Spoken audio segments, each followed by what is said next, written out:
Hello! Skilled readers are those who can recognize the writer's point of view and the support for that point. This is an important skill. However, to be successful in academia, you also need to develop your critical reading skills. These are vitally important. In the previous lesson, we looked at making inferences in reading, and we said that it's a big part of critical reading, right?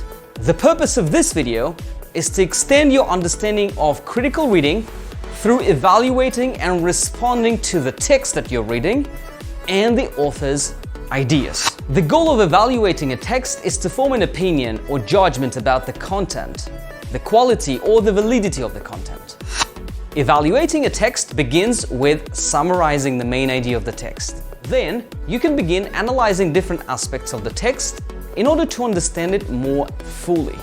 Finally, you can use the information that you've learned through your evaluation to form your own opinion and make conclusions about the text. This entire process is known as reflection. To help you reflect upon and analyze what you've read, answering the following 5 questions may be very helpful. Question 1. What is the main idea of the text? In other words, what's the author's main argument? Question 2. What reasons or evidence does the author provide for his or her argument? Question 3. What is the author's purpose? Question 4. Does the author try to appeal to the reader's emotions? Finally, question 5. What are your own thoughts and opinions about the issues raised in the article? Next, to illustrate this all to you, let's look at each of these questions one at a time in a bit more detail and try to answer them based on a text that I've chosen for you in this video. Okay, so here's your first task. Read this passage and identify the author's main argument. Pause the video to read and think. Now, as you've read the text, I hope you could get the main idea. So, look at these 3 options. Which of these 3 is the best option? Is the best summary of the main idea? 1, 2, or 3? Pause the video again if necessary. Alright, I hope it's obvious for you that the right option is number 3, right? So number 1 is wrong. Why? Because it's too broad. Number 2 is incorrect because it's not the main idea. The text only mentions the fact that blogging has become a major trend, but it is not the message that the writer is trying to communicate, right? So the message that the writer wants to communicate is that the fact that amateur blogging has become popular, has become a major trend, and this as a result limits our creativity. Therefore, option 3 is correct. So, question 2. What reasons or evidence does the author provide for his or her argument, right? This is an important part of the analysis. So, you need to establish how objective the author's argument is. So basically, does the author rely on facts or statistics or maybe research results to back up the argument? If so, then we can say that this argument is objective, right? Now, read this text one more time, pause the video again if necessary, and find the evidence that the author has used to support their argument. In case you want to read the entire article, click the link in the description under this video.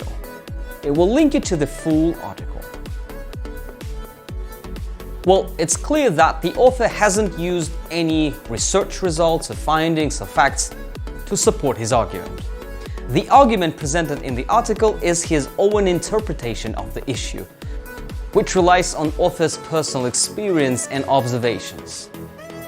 Okay, so the next question you want to ask yourself, question 3, is what is the author's purpose? Very important question. Now, a purpose is the author's reason for writing this article, right? So the purpose may be to persuade the reader, it may be to inform the reader, and in some cases it may be to entertain the reader. So now pause the video and take another look at the same excerpt and try to understand what is the writer's purpose. I think the author is trying to persuade and warn at the same time of the potential drawbacks of the internet, arguing that modern trends on the internet such as blogging stifle creativity. Alright, on to our next question, 4. Does the author try to appeal to the reader's emotions?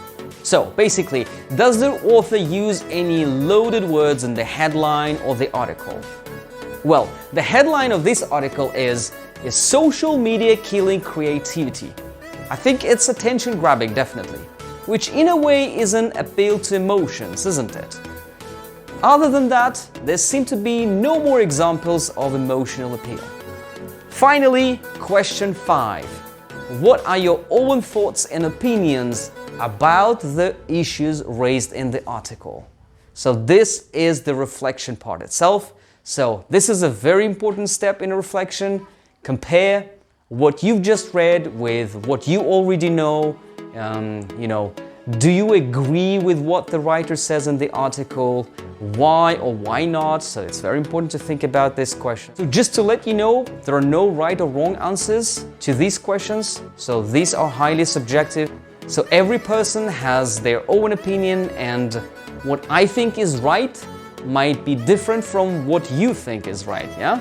So before I close this video, I'd like you to think about these questions.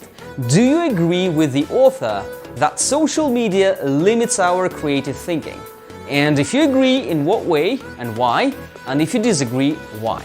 Well, if you want to hear my opinion, so this is what I think.